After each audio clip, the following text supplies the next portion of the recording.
नमस्कार सभी दोस्तों को। आज शर्तला एकादशी है।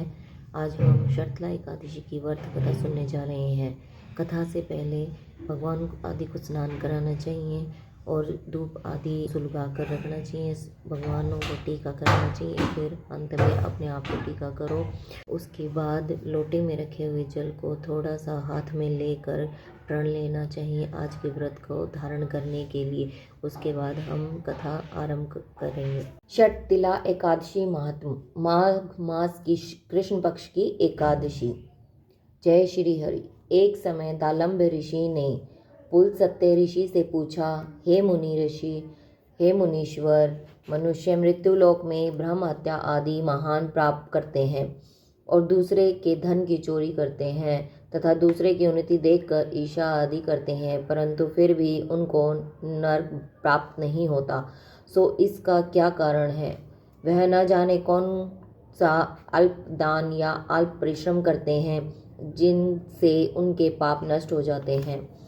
यह सब आप कृपा पूर्वक कहिए। इस पर पुलत्स्य महात्मा बोले, हे मुनिवर, आपने मुझसे अत्यंत गंभीर प्रश्न पूछा है। इससे संसारी जनों को बहुत लाभ होगा। इसको इंद्र आदि देव भी नहीं जानते, परंतु मैं आपको यह गुप्त भेद अवश्य ही बताता हूँ। माघ मास के अंत आने पर मनुष्य को स्नान आदि से शुद्ध रहना चाहिए और इंद्रियों को वश में करके तथा काम, क्रोध, लोभ, मोह, ईर्ष्या, अभिमान आदि का स्मरण नहीं करना चाहिए।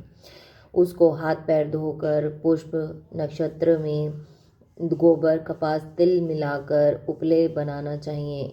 उन कंडों से 108 बार हवन करें और यदि उन दिन मूल नक्षत्र हो तो द्वादशी हो तो नियम से रहें। स्नान आदि नित्य क्रिया से शुद्ध होकर भगवान का पूजन कीर्तन करना चाहिए। एकादशी के दिन व्रत करें और रात्रि को जागरण तथा हवन करें। उसके दूसरे दिन धूप आदि नैवेद्य से भगवान की पूजा करें और खिचड़ी का भोग लगाना चाहिए। इस दिन श्री कृष्ण भगवान का पूजन करना चाहिए। उनको पेठा, नारियल, सीताफल या सुपारी सहित अर्घ देना चाहिए और फिर उनकी स्तुति इस प्रकार करनी चाहिए, हे भगवान, आप अशरणों को शरण देने वाले हैं। आप संसार में डूबे हुए का उद्धार करने वाले हैं। हे पुंडरीकाक्ष, हे कल्मनयनधारी, हे विष्णु भगवान, हे जगत गुरु, आप लक्ष्मी जी सहित मेरे इस तुच्छ अर्घ को स्वीकार करिए।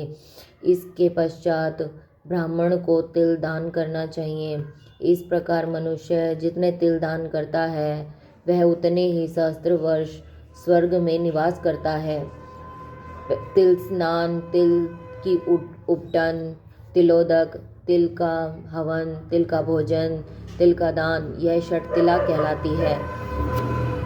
इससे अनेक प्रकार के पाप दूर हो जाते हैं। एक दिन नारद ऋषि बोले, हे भगवान, आपको नमस्कार है। इस शर्तला एकादशी को क्या पुण्य होता है और इसकी क्या कथा है, सो कृपा कर पूर्वक कहिए।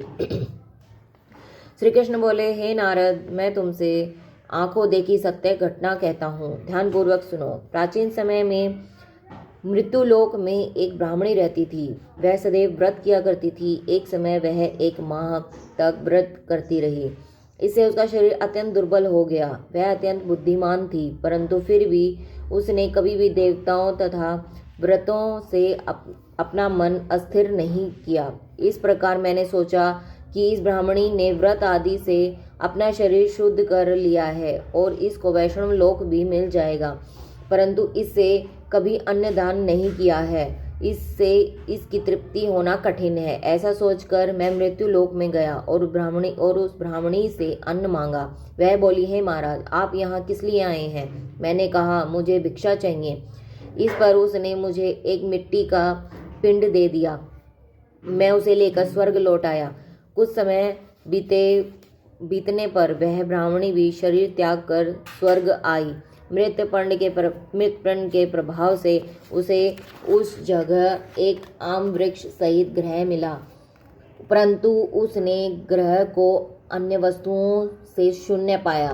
वह घबराई हुई मेरे पास आई और कहने लगी, हे भगवान, मैंने अनेकों व्रत आदि से आपकी पूजा की है, परंतु फिर भी मेरा घर वस्तुओं से रहित है, सो क्या कारण है? मैंने कहा, तुम अपने गृह को जाओ और देव स्त्रियां तुम्हें देखने आएंगी। तब तुम उनसे शर्तले एकादशी का पुण्य और विधि सुन लो, तब ही द्वार खोलना। भगवान के ऐसे वचन सुनकर वह अपने घर को आई, और जब देव स्त्रियां आईं और द्वार खोलने लगी, तब वह ब्राह्मणी बोली कि यदि आप मुझे देखने आई हैं तो शर्तला एकादशी का महत्व सुना दिया। तब उसने द्वार खोला। देव स्त्रियों ने उसको सब स्त्रियों से अलग पाया। उस ब्राह्मणी ने भी देव स्त्रियों के कहे अनुसार शर्तिला का व्रत किया, और उसके प्रभाव से उसका गृह धन धान्य से भरपूर हो गया। अतः मनुष्य को जन्म जन्म में आरोग्यता प्राप्त होती है। इस व्रत से मनुष्य के समस्त पाप नष्ट हो जाते हैं। जय श्री हरि।